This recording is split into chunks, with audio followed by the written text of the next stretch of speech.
Dalam instalasi jaringan, kenapa kita harus menggunakan VLAN dalam jaringan kita? Kenapa kita tidak memaksimalkan pembangunan jaringan hanya menggunakan konsep LAN saja? Untuk menjawab pertanyaan itu, mari kita lihat ilustrasi berikut. Terdapat gedung A dan gedung B dengan jarak 100 meter yang sama-sama terkoneksi dengan jaringan internet. Di gedung A, terdapat sumber internet yang kita dapatkan dari ISP dan Mikrotik sebagai server untuk manajemen bandwidth internet di gedung A dan di gedung B. Selain itu, gedung A dan gedung B juga terdapat ruangan manajer, wakil manajer, karyawan, dan teknisi. Jika instalasi jaringan hanya menggunakan konsep LAN saja, maka ilustrasi jaringan akan menjadi seperti berikut. Gedung A dan gedung B akan saling terhubung menggunakan 4 buah kabel dengan masing-masing kabel membawa data untuk masing-masing ruangan di gedung B.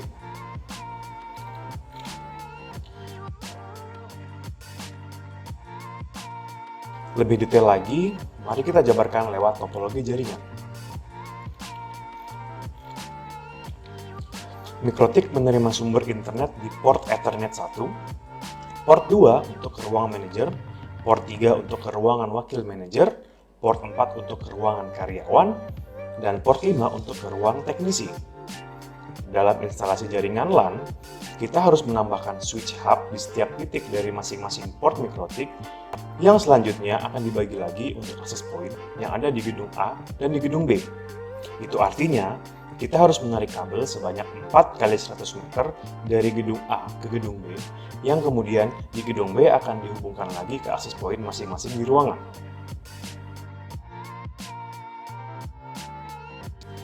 Dari ilustrasi dan topologi jaringan yang hanya menggunakan konsep LAN saja, bisa diambil kesimpulan bahwa instalasi akan membutuhkan banyak perangkat switch hub dan kabel LAN sebagai penghubung ke gedung B.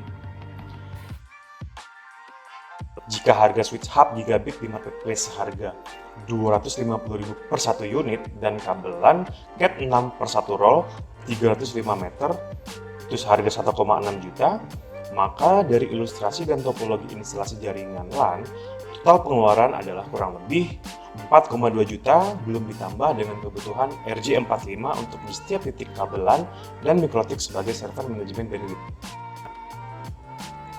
Nah, selanjutnya mari kita bandingkan dengan ilustrasi dan topologi menggunakan jaringan VLAN.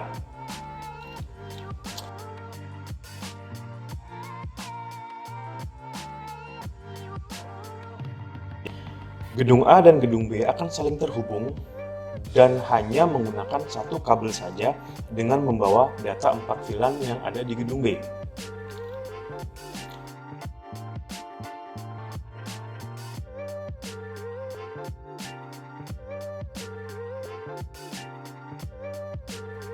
Lebih detail, mari kita jabarkan lagi lewat topologi jaringan.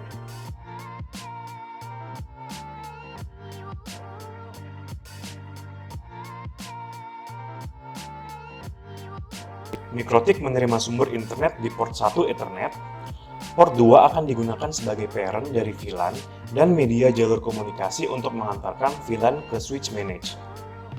Di switch manage, kita menentukan port yang akan digunakan sebagai media jalur komunikasi ke arah Mikrotik dan ke arah switch manage di gedung B. Nah, port yang berperan sebagai media jalur komunikasi dan membawa data VLAN ini kita namakan port trunk. Dari ilustrasi dan topologi jaringan yang menggunakan konsep VLAN, bisa diambil kesimpulan bahwa instalasi hanya membutuhkan 2 switch manage dan tidak lebih dari 1 roll kabel UTP saja.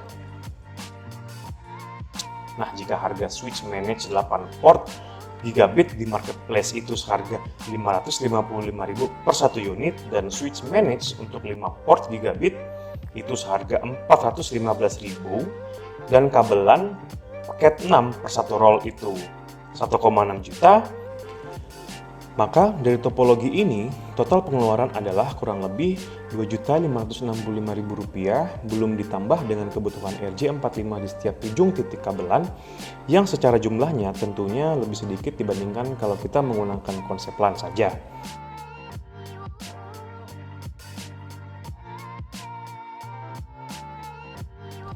Dengan demikian, VLAN sangat berguna bagi organisasi yang memiliki jaringan komputer besar dan membutuhkan pengelolaan yang efisien. Selain dapat mengefisiensikan biaya dalam instalasinya, VLAN mempermudah pengelolaan jaringan dengan membagi jaringan menjadi bagian-bagian yang lebih kecil dan terorganisir, sehingga mempermudah pemantauan dan troubleshooting jika terjadi masalah di kemudian hari.